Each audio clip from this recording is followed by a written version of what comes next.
Hello. Are you an author with too many ideas for book titles, for things you can add to your books? Do your books become encyclopedias before you finish them? This quick video is designed to help you decide which of your ideas to run with and how to prioritize them, which to do first. So this is what we're going to be looking at. We're going to start with research, and that's research of keywords, what people are searching, research on Amazon to see what's selling, and on YouTube to see what's being searched there, because YouTube is becoming a huge search engine in its own right. It's becoming increasingly popular. We're also going to look at the emotional pull for you as the author. So you're going to brainstorm each of your book ideas and see how much you come up with, if there's enough material to run with, and how you feel when you're getting those ideas down onto paper or onto a program on the computer, and whether you feel excited about doing it, because a book takes a while and you need to be able to sustain your level of interest in it. And then we're going to look at where it might fit within the series or within the range of other books that you have written. Let's look at Google first. Now, the Google keyword tool has been incorporated into Google AdWords.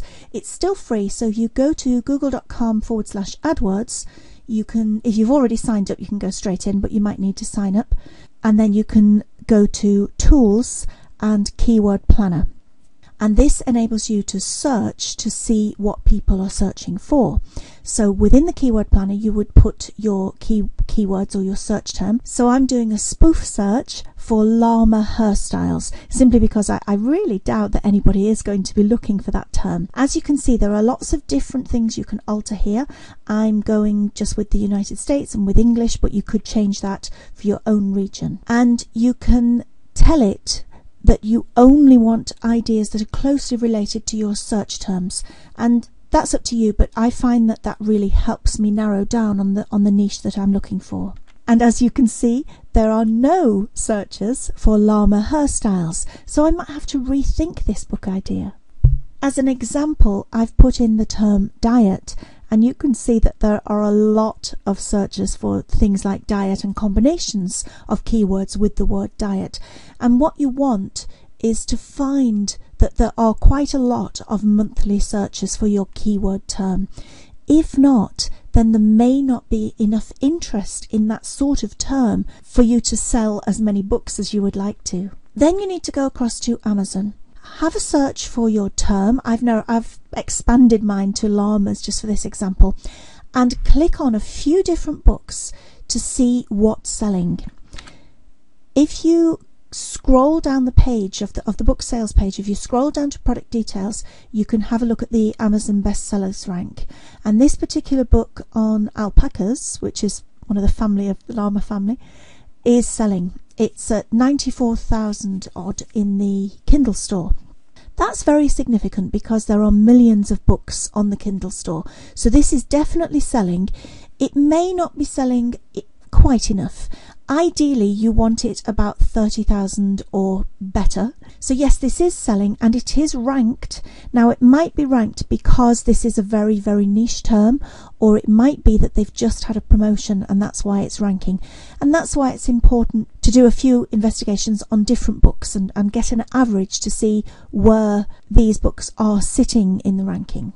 Then if you go to youtube.com keyword_tool, you can do a similar search as you did on the Google keyword tool to see what's being searched on YouTube.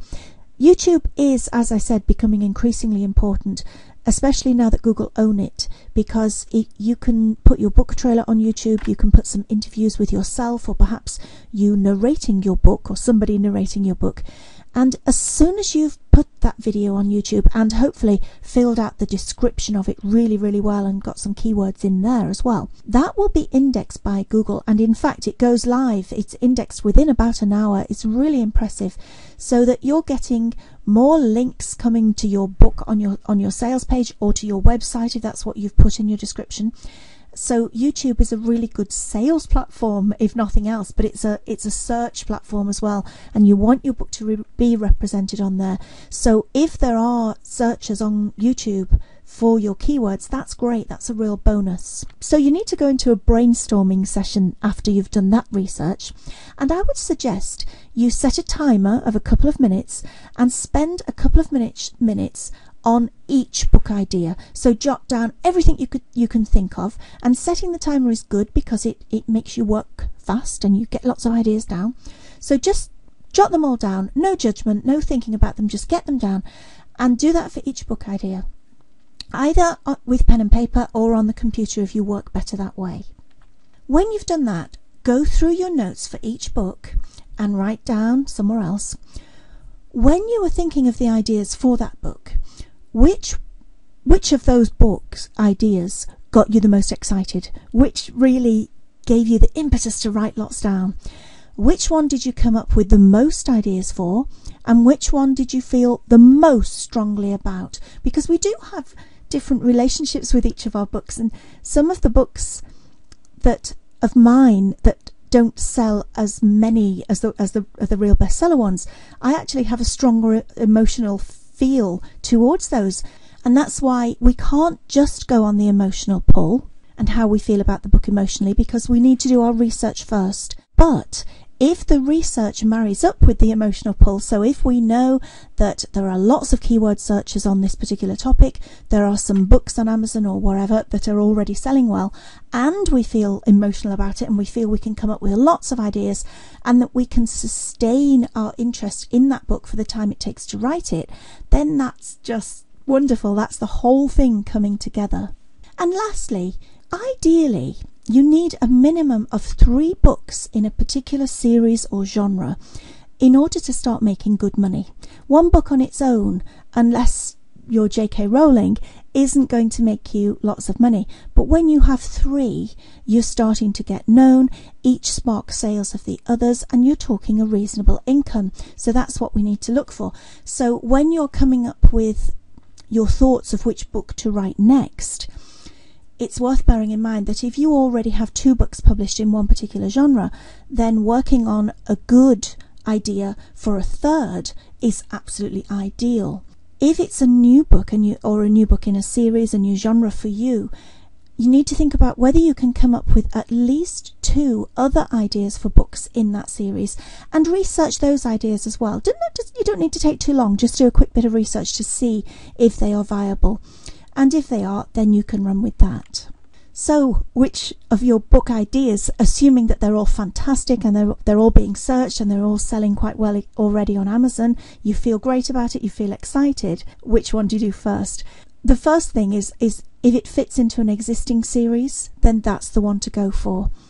It needs to be profitable, because if you're going to spend time writing it, it needs to pay you back for that. So you're looking for lots of searches, you're looking for other books within the same category that are doing well on Amazon or Kobo or wherever. And you want a book that's going to give you a buzz while writing it. You want to feel good about it. You want to feel that you're performing a service by producing this book. And it needs to be fairly quick to write, because if you're going to spend 5 years doing a book, that's got to earn you back an awful lot more. So if you think of your ideas that you have in front of you, if there are lots of ideas that you could run with, these 4 things can give you some idea of which ones it would be better to choose to go with first. So a quick recap: you need to do your research, you need to see which of your ideas gives you a strong emotional feeling, and you need to see where they will fit within a series, or if you're starting a series, if you can come up with other ideas for the next ones. Good luck, and please comment. I'd love to chat to you about how you choose which of your ideas to go with.